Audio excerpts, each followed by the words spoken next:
پھر اس نے ہمیں یہاں اپنے گھر میں قرآن پاک سننے کی توفیق عطا فرمائی۔ میں نمازی حضرات کو ہدیہ تقدیم پیش کرتا ہوں جنہوں نے پورا مہینہ یہاں قائم کیا، آتے رہے، کھڑے ہو کر قرآن پاک سنا۔ اللہ تعالیٰ ہم سب کا سننا فرمائے۔ بعد علالت کے باوجود بھی پیچھے پر بیٹھ لے، نیچے بیٹھ لے، تو میں سب کے لیے دعا ہوں اللہ تعالیٰ سب کو اس حاضری کی بہترین جزا عطا فرمائے۔ شروع رمضان مبارک میں یہاں نہیں تھا اور میں شریف اللہ تعالیٰ نے حاضری کا شکر عطا فرمایا۔ شاہ صاحب کو اللہ جزا دے، انہوں نے اس ادارے میں پڑھا اور آج کل اپنے وطن میں دین کی خدمت کر رہے ہیں۔ تو میں نے شاہ صاحب کو یاد کیا اور ان کے سید بھی ہیں اور قرآن پاک کے حافظ قاری ہیں، عالم بن رہے ہیں، بہترین حافظ قاری، اور علوم دینیہ میں بھی الحمدللہ بڑی محنت کے ساتھ یہ سفر جاری رکھتے ہوئے ہیں۔ اللہ کریم منزل مقصود تک پہنچائے۔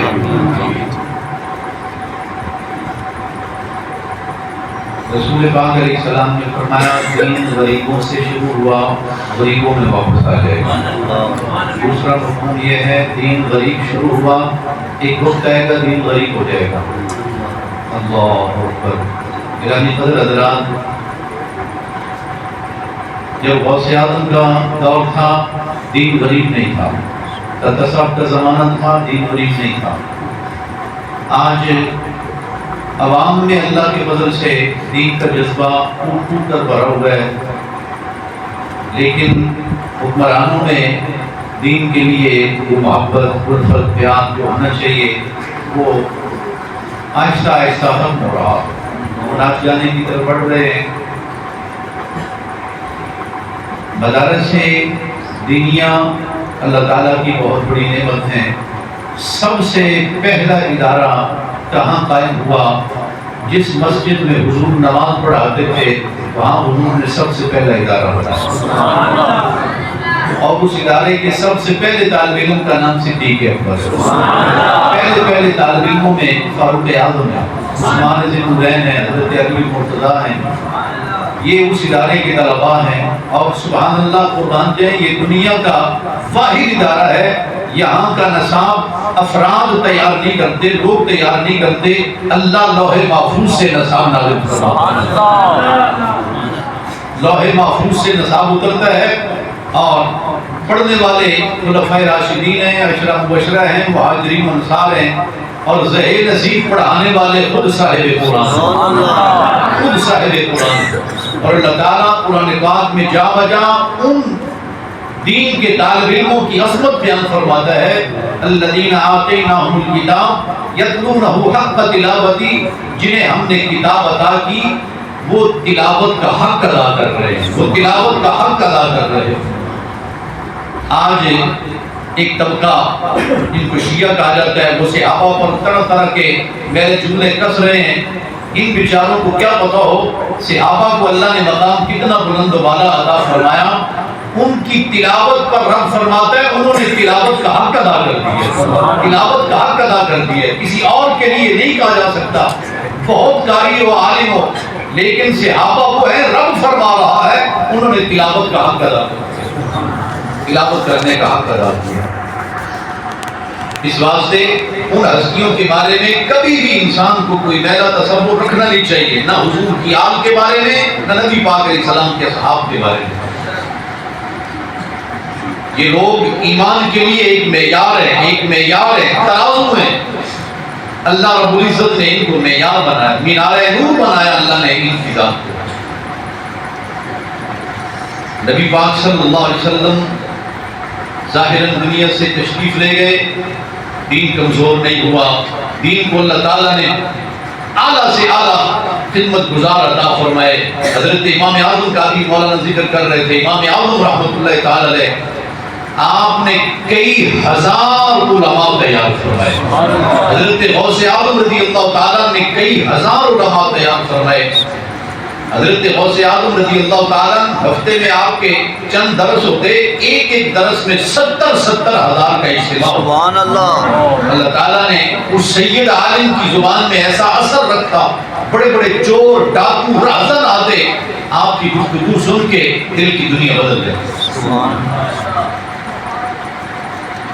رسول پاک صلی اللہ علیہ وسلم نے علماء تیار فرمائے. ایک جملہ میں عرض کرنے لگا ہوں بڑی معذرت کے ساتھ. آج نعت کی طرف دنیا بھاگتی بھی جا رہی ہے کیونکہ نعت میں سرمایہ بہت ملتا ہے، پیسے بہت ملتے ہیں. علم کی طرف لوگ کم آ رہے ہیں. علم بڑا مشکل ہے، بہت مشکل ہے. حضرت غوث اعظم فرماتے ہیں میں نے علم حاصل کرتے ہوئے اتنی مشقتیں گوارا کی، اتنے فاقے میں نے برداشت کیے، کئی دن نہیں، کئی ہفتے ایک لقمہ نہیں ملتا تھا. حضرت غوث اعظم رضی اللہ تعالیٰ پر ایسا وقت آئے کہ ہفتوں مہینوں فاقے سے گزارے اور ناخوان حضرات موجے کریں، عیاشیاں کریں، نوٹوں میں کھیلیں. اندازہ یہ ہوتا ہے کہ وہ غوث اعظم کے رستے سے کہیں پھسل نہ گئے، ورنہ یہ بھی مشقت گوارا کرتے، یہ بھی تکلیف برداشت کرتے دین کے لیے. نبی پاک علیہ السلام نے فرمایا سب سے زیادہ تکلیفیں نبیوں پر، سب سے زیادہ تکلیفیں نبیوں پر. اور فرمایا پھر انبیاء کے بعد درجہ بدرجہ صالحین پر آزمائشیں اور تکلیفیں آتی ہیں. اور میں یہ خیال کرتا ہوں آج کے دور میں سب سے زیادہ جو آزمائش سے گزر رہے ہیں وہ وہی لوگ ہیں جن کو حضور نے اپنے دین کا وارث قرار دیا. فرمایا علماء نبیوں کے وارث. ایک عالم کو دینی ادارہ چلانے میں کتنی آزمائشوں سے گزرنا پڑتا ہے. ساری رات محنت کرنی ہے، مطالعہ کرنا ہے، اساتذہ کے ساتھ کہہ رہے ہیں مشاورت بھی کرنی ہے اور طلباء کو پڑھانا ہے، ہر روز کلاس میں بیٹھنا ہے، افراد تیار کرنے ہیں. اور پھر دینی ادارے کو چلانے کے لیے احباب سے رابطہ کرنا ہے، اہل محبت سے رابطہ کرنا ہے. کسی کو آٹے کا کہنا ہے، کسی کو دالوں کا کہنا ہے، کسی کو بجلی کے بل کا کہنا ہے. ایک مہینے میں کئی لاکھ روپیہ صرف ہوتا ہے. اللہ سلامت رکھے ان لوگوں کو جو نظر نہیں آ رہے لیکن وہ اس عمارت کا سنگ بنیاد ہے جس نے پوری عمارت کو اٹھایا ہوا ہے. اور میں سامنے کم تعریف کرتا ہوں جب کوئی وقت ہوتا ہے رب کے سامنے بیٹھ کے ان کے لیے دعائیں مانگی جاتی ہیں کہ مالک مولا ان حضرات کو جو عثمان غنی کا کردار ادا کر رہے ہیں، جو عثمان ذی النورین کا کردار ادا کر رہے ہیں، صدیق اکبر والا کردار ادا کر رہے ہیں، حضرت عبد الرحمن ابن عوف والا کردار ادا کر رہے ہیں، اللہ تعالیٰ ان کو سلامت رکھے. جامعہ رسولیہ شروع میں میں کبھی تھوڑی سی تاریخ سنا دیتا ہوں، نئے حضرات کو کچھ اندازہ ہو جاتا ہے. والد صاحب رحمۃ اللہ علیہ کے ایک دوست تھے شیخ محمد شفیع، شیخ برادری سے تعلق تھا. والد صاحب سے بڑی محبت فرماتے تھے، بہت ہی محبت کرتے تھے. وہ حج پر چلے گئے، اللہ تعالیٰ کی کرم نوازی کہیں وہاں مدینہ عالیہ میں ان کا وصال ہو گیا. تو ان کے واپس کا جو ٹکٹ تھا وہ پیسے ان کے گھر آ گئے. وہ اس زمانے میں کوئی 1000-1200 روپیہ بنتا تھا. وہ ان کے گھر والوں نے والد صاحب رحمۃ اللہ علیہ سے کہا کہ یہ ان کے پیسے ہیں تو ہم یہ چاہتے ہیں کہ آپ دین کے کام میں ان کو استعمال کر لیں، صرف کر لیں. ان پیسوں سے اس ادارے کا آغاز ہوا. سبحان اللہ. ان پیسوں سے تو تھوڑے سے پیسے تھے، ایک قدم چلے. پھر حاجی غلام الدین صاحب سے تھے، میں نے ان کو نہیں دیکھا. والد صاحب رحمۃ اللہ علیہ کے ساتھ ان کا بڑا اچھا تعلق تھا، وہ مل گئے. آگے چلتے چلتے والد صاحب رحمۃ اللہ علیہ چونکہ انہوں نے حضور کے صحابہ کی ناموس پر، امہات المومنین اور اہل بیت پر بہت لکھا، اسی حوالے سے وہ ہر سال محرم شریف میں جاتے تھے پنڈ دادم خان میں، اور وہاں خواجہ عبدالرب صاحب اللہ تعالیٰ ان کی قبر پر کروڑوں رحمتیں فرمائے. اور پنڈ دادم خان میں ایک بہت بڑا آستانہ ہے، للہ شریف اس کو بولتے ہیں. للہ شریف کے جو بزرگ تھے وہ بھی بہت بڑے عالم تھے. والد صاحب رحمۃ اللہ علیہ کے ساتھ ان کا بڑا اچھا دوستانہ اور جب علماء آپس میں بیٹھتے ہیں تو ان کی گفتگو نور کے موتی ہوتے ہیں جو خوش نصیب لوگ اپنے دامن میں بھرتے ہیں. خواجہ عبدالرؤف صاحب کے ساتھ وہاں رابطہ ہوا اور یوں کر کے اللہ تعالیٰ اس ادارے کو اچھے مخلص معاون عطا کرتا رہا. یہاں بلال گنج میں حاجی اللہ بخش صاحب تھے, ان کو باؤجی بھی کہا جاتا تھا. حاجی اللہ بخش صاحب وہ بھی ان لوگوں میں تھے جنہوں نے کبھی اپنا نام ظاہر کرنا یا ہمارے بھی نعرے لگے, ہمارا بھی چرچا ہونا چاہیے, ہمارا بھی پتہ چلے ہم بھی یہاں رہتے ہیں, وہ بھی ایک گمنام پتھر کی طرح جو عمارت کی بنیاد میں ہوتا ہے. عمارت نظر آتی ہے, وہ پتھر نظر نہیں آتا, لیکن کمال اسی پتھر کا ہوتا ہے جس نے اس ساری عمارت کو اٹھایا ہوتا ہے. ابھی ہم نے مینار کا بنیاد سنگ بنیاد رکھا. مینار کل کو نظر آئے گا لیکن یہ بنیاد نظر نہیں آئے گی. لوگ مینار کو دیکھیں گے, مینار بڑا خوبصورت ہے, مینار بڑا حسین ہے, لیکن کمال اس کا نہیں جو پتھر چوٹی پر لگا ہوا ہے. کمال اس پتھر کا ہے جو بنیاد میں جس نے کندھا فراہم کیا ہے اس ساری عمارت کو, اس سارے مینار کو کندھا فراہم کیا ہے. نعرہ تکبیر, نعرہ رسالت, نعرہ حیدری, تاجدار ختم نبوت. یہ جو 7 جگہ اللہ تعالیٰ نے عطا فرمائی, میں نے شاید آپ اس سے پہلے عرض کیا کہ والد صاحب رحمۃ اللہ علیہ کی بھی خواہش تھی یہ جگہ مل جائے, لیکن اس دور میں ان کی خواہش پوری نہ ہو سکی, وہ دعا مانگ کر چلے گئے. لیکن ایک عارف عالم کی دعا رد نہیں ہوتی, قبولیت کا ایک وقت ہوتا ہے, قبولیت کا ایک وقت ہوتا ہے. والد صاحب رحمۃ اللہ علیہ کے وصال کو عرصہ گزر گیا, عشرے گزر گئے, ذمہ داری اس گنہگار کے کندھوں پر آئی. میں نے ایک خواب دیکھا, والد صاحب رحمۃ اللہ علیہ ایک بہت بڑا ٹرک لے کے آئے پھولوں کا, اور وہ ٹرک اس طرح کھڑا ہوا ہے. میں سوچ رہا ہوں کہ جگہ تو جامعہ کی ہے کوئی نہیں, یہ ٹرک کھڑا کہاں ہے؟ تو جب یہ جگہ اللہ نے دے دی تو مجھے اندازہ ہوا وہ ٹرک یہاں پر کھڑا ہوا. اور ایسے پھول میں نے دنیا کے کسی گلشن باغ میں نہیں دیکھے. وہ پھول اتنے خوبصورت تھے, گلابی رنگ کے, اور ایک یعنی آپ کی ہتھیلی سے بھی کہیں زیادہ کشادہ. اور پھر دوبارہ ایک موقع پر خواب آیا کہ ایک ٹرک حلوے کا بھرا ہوا. سبحان اللہ. مجھے فرمانے, پیار سے موتی فرماتے تھے, مجھے فرمانے لگے موتی تیرے لیے لے کے آیا ہوں. سبحان اللہ. یقین مانیں مجھے مبالغے کی عادت نہیں ہے, مسجد میں حاضر ہوں, میں نے اتنا کھایا مجھے پیٹ میں کوئی بوجھ محسوس ہی نہیں ہوا. اس بات میں آتا ہے جنت کی نعمتیں ایسی ہوں گی, جنتی سیر ہو کر کھائیں گے لیکن پیٹ پر بوجھ نہیں ہوگا, پیشاب کی ضرورت بھی پیش نہیں آئے گی. تو وہ حلوہ میں نے سیر ہو کر کھایا تو اس کی تعبیر مجھے اس وقت سمجھ میں آئی جب اللہ تعالیٰ نے اسباب بنائے. ایک ہمارے نوازی ہیں, اللہ تعالیٰ ان کو بہت ہی جزا عطا فرمائے, وہ بہت ہی یعنی خراج تحسین ہے ان کے لیے, بہت ہی میرے لیے قابل احترام ہے. وہ آئے نہیں, ان کے بیٹے نے فون کیا کہ آپ ہمارے گھر تشریف لائیں. میں نے دل میں خیال کیا کہ وہ کچھ نہ کچھ ہدیہ پیش کریں گے, کہہ لیں کوئی 50,000 یا اس سے زیادہ ایک جائے نماز کا ہدیہ, کچھ کم دے دیں گے یا زیادہ دے دیں گے. ان کے والد صاحب وہاں بیٹھے ہوئے تھے, کہا جی ہم یہ چاہتے تھے کہ ایک مسجد ہم بنائیں. اب ہم نے دیکھا ہے کہ جامعہ رسولیہ مسجد بھی بنا رہا ہے اور مدرسہ بھی بڑا ہو رہا ہے, مسجد بھی بڑھ رہی ہے. تو ہمارا یہ ذوق ہے کہ وہ مسجد جامعہ رسولیہ میں ہی بن جائے. یہ 22 مرلے کا پلاٹ تھا. انہوں نے کہا کہ جتنا مسجد میں آئے گا اس سارے کا ہدیہ ہم پیش کریں. سبحان اللہ.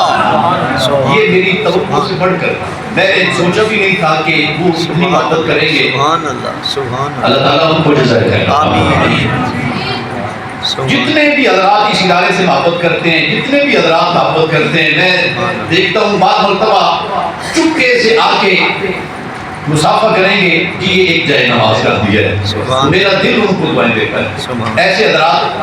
اور جب میں مسجد نبی شریف میں حاضر تھا نا, یا اس سے پہلے مکہ مکرمہ میں, تو کبھی کبھی انسان مانگ رہا ہوتا ہے تو اللہ تعالیٰ کی طرف سے عنایت کے دروازے کھلتے ہیں، سارے چہرے ایک آئینے کی طرح سامنے آنا شروع ہو سبحان جاتے ہیں۔ اللہ سبحان اللہ جو لوگ چلے گئے ان کے لیے بھی دعائیں، جو موجود ہیں ان کے لیے بھی دعائیں۔ سبحان اللہ حاجی اسلم صاحب ہمارے بڑے مخلص بزرگوں میں ہیں، اللہ تعالیٰ ان کو صحت عطا فرمائے، اور بہت سارے ایسے احباب ہیں۔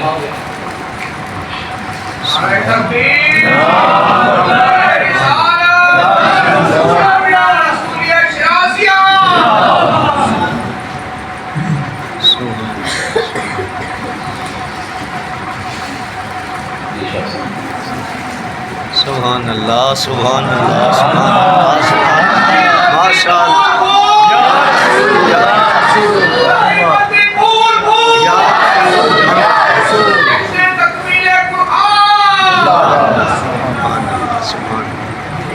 سبحان اللہ جتنے نمازیوں نے پوری تراویح پڑھی ہیں میں ان کے لیے بہت دعا ہوں۔ سبحان اللہ حاجی منظور صاحب اللہ تعالیٰ ان کو صحت والی لمبی زندگی عطا فرمائے، مکمل تراویح انہوں نے یہاں پر، میں نہیں تھا پھر بھی یہ تشریف لاتے رہے، اور ایسے بزرگ بہت قابل احترام ہوتے ہیں۔ سبحان اللہ خواجہ منظور صاحب کی بات میں سنا رہا تھا، یہاں میں نے 1993 میں سنانا شروع کیا۔ والد صاحب رحمۃ اللہ علیہ نے مجھے فرمایا کہ یار مجھے کسی نے خط بھیجا ہے کہ حاجی صاحب کہ اپنے بچے کیوں نہیں قرآن سناتے؟ اللہ اکبر سبحان اللہ میں ابھی سناتا تو تھا لیکن آواز میں تھا،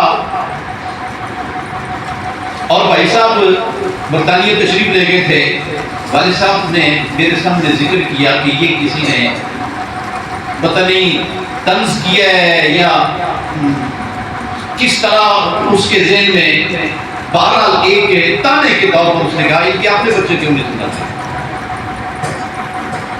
میں نے ان سے گزارش کی آپ مجھے موقع دیں، تو میں کوشش کروں گا آپ کی توقع پر پورا اتر سکوں۔ سبحان وہ فرمانے لگے یار ہمارے نمازی جو ہے نا ان کا ایک خاص مزاج ہے کہ آواز بھی اچھی ہو، انداز بھی اچھا ہو، اور بہت زیادہ دیر بھی نہ لگے، بڑے مناسب وقت میں منزل پڑی جائے۔ تو میں نے منزل سنائی، پہلا پارہ سنایا، سوا پارہ پڑھا، تو خواجہ صاحب میرے بزرگ تھے، ہیں بہت چنگی بیٹری ہے، سبحان اللہ سبحان اللہ اس طرح کر کے انہوں نے بڑا پیار فرمایا، تو والد صاحب بڑے خوش ہوئے۔ سبحان سبحان یہ آج سے کافی عرصہ پہلے کی بات ہے، 1993 سے لے کے اب تک۔ تو میری ایک دو حاضریاں ہوئی حرمین شریفین میں، بس وہی میرے ناول ہوئے، ورنہ الحمدللہ سلسلہ چل رہا ہے۔ کچھ جامع کی تعمیر کے حوالے سے بھی مسائل آ جاتے ہیں، کہیں آنا جانا بھی پڑتا ہے۔ خواجہ صاحب کے بچوں کو اللہ تعالیٰ جزائے خیر عطا فرمائے، انہوں نے یہ کبھی نہیں سوچا کہ ہمارے والد صاحب کا تعلق تھا جامع کے ساتھ، اب ہمیں اپنی ذمہ داریاں ادا کرنی ہے۔ یہ اپنے والد صاحب کی اس محبت کو، اس تعلق کو آج تک نبھا رہے ہیں، اللہ تعالیٰ جزائے خیر عطا فرمائے۔ ہر سال طلباء کو جب چھٹیاں ہوتی ہیں تو ظاہر بات ہے بعض طلباء کے پاس جیب خرچ بھی کوئی نہیں ہوتا، ایسے سادے بچے ہوتے۔ ایک طالب علم یہاں پر پڑھنے کے لیے آیا، یقین مانے میں کبھی کبھی اس کی سادگی کو سوچ کرنا تو آج بھی میں سکتے میں آ جاتا ہوں۔ شدید سردی کا دور، وہ طالب علم آیا، مجھے نہیں ملا، ایک رومال تھا اس کے پاس، اللہ اکبر اس رومال میں اس نے ساری رات سردی کی گزار دی۔ سہری میں جگانے کے لیے آیا تو اس کو دیکھ کے مجھے اپنے آپ میں بڑی شرمندگی محسوس ہوئی کہ میرے ادارے میں طالب علم آیا ہے اور اتنی شدید سرد رات اس نے ایک رومال میں گزار دی۔ پھر بستر کا انتظام پتہ نہیں ہوا کہ نہیں ہوا، جو بھی بہرحال، اور وہ طالب علم بھی اتنا خدمت گزار ثابت ہوا،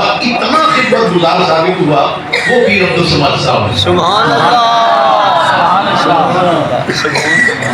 میرے ساتھ مولانا حافظ محمد یونس صاحب اللہ تعالیٰ ان کو عمر خضری عطا فرمائے، میرے ساتھ انہوں نے پڑھا، لیکن وہ میرا احترام اس طرح کرتے ہیں جس طرح استاد کا احترام کیا۔ کبھی کبھی میرے ہاتھ بھی چھو لیتے ہیں، میں بڑی شرم محسوس کرتا ہوں، وہ میرے لیے انتہائی قابل احترام ہے، قاری نواز صاحب کو اللہ تعالیٰ سلامت رکھے۔ ان کا بھی جو جامعہ کے ساتھ تعلق ہے وہ سالوں کا نہیں، اشروں کا تعلق ہے، اشروں کا تعلق۔ تمام اساتذہ کے لیے میں دعا ہوں، مولانا نصیب صاحب کو اللہ تعالیٰ جزا دے۔ اپنا ان کا کاروبار ہے، سارا دن دکان پر، لیکن اس کے باوجود پورا مہینہ رمضان المبارک میں ظہر کے بعد قرآن پاک کا درس دینے کے لیے میں حرمین شریف میں تھا، تو مجھے یہ خیال گزرا کہ پتہ نہیں کس طرح ہر روز درس کا سلسلہ چلتا ہے، تو برخوردار رحمان صاحب نے بتایا کہ مولانا نصیب صاحب نے یہ ذمہ داری دی ہے اور پورا مہینہ ابھی تک آ رہے ہیں، تراویح میں بھی تشریف لا رہے ہیں۔ بے شک جامعہ کی پرانی نشانیوں میں سے ایک لالا عبدالرحمان ہے۔ سبحان اللہ، سبحان اللہ۔ یہ وہ بزرگ ہیں جنہوں نے جامعہ کو چلتے ہوئے دیکھا ہے، یعنی گھٹنوں کے بعد جب جامعہ چل رہا تھا نا، تو یہ بزرگ اس دور کے یہ بزرگ ہیں۔ تو سارے نمازی حضرات کے لیے میں دعا کو اللہ تعالیٰ سب کو عافیت کے ساتھ شاد آباد رکھے۔ ہماری یہ محفل بڑی کوئی طویل محفل نہیں ہوتی، اور مائیں بہنیں بیٹیاں بھی گیلری میں قرآن پاک سننے کے لیے دور دراز سے بھی آتی ہیں، ان کے لیے بھی دعا کو اللہ تعالیٰ ان کا سننا قبول فرمائے۔ اب دعائے خیر ہوگی، اور دعا سے پہلے میں گزارش کروں گا سب حضرات کتابوں میں بیٹھ جائیں، طلباء پیچھے چلے جائیں، باقی سب نمازی حضرات صفوں میں، جس طرح نماز میں ہم صفیں بنا کر بیٹھتے ہیں، اسی طرح سارے حضرات طلباء جامعہ کے پیچھے چلیں، پچھلی صفوں میں چلیں، باقی سب نمازی حضرات صفوں میں۔ اعتکاف والے حضرات کے لیے بھی دعا کو ہوں، ماشاءاللہ ساری رات ذکر کرتے ہیں، نفل پڑھتے ہیں، اور بہت ہی ان کی وجہ سے رونق ہے، مسجد میں رونق ہے۔ بالکل صفیں سیدھی لگ جائے گا۔